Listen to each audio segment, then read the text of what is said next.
Неформални поздрави на граница на невкус, двосмислени фрази, но изјави со цинична политичка конотација.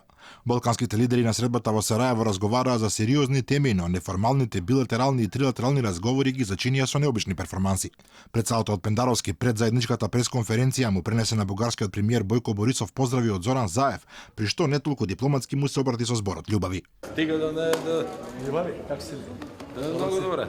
Поздрав од Зоки. Много добре. Седи тука при нас, не? Иако овој разговор делува како пријателско подсмевање, Борисов претходно испровоцира скандал со контроверзната изјава дека Пендаровски е северно-македонски председател.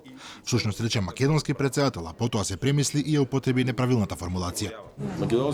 Северно-македонският президент беше првиот македонски северно-македонски политик, којто каза нещата може би по најправилниот начин. Кој се дочи од Българија?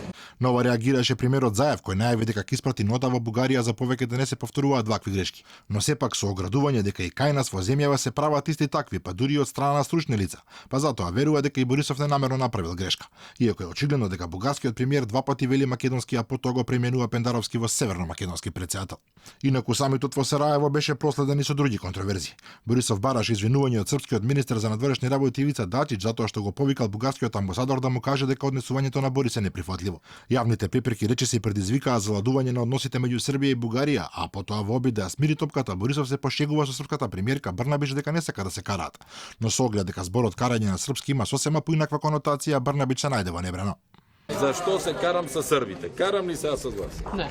Се тоа се случува во сенка на аферата со 20 руски комедијанти кои успеале дури во 3 наврати да разговараат со премиерот Заев и да извлечат од него разни информации, представувајќи се како украинскиот председател Порошенко и генералниот секретар на НАТО Јенс Столтенберг.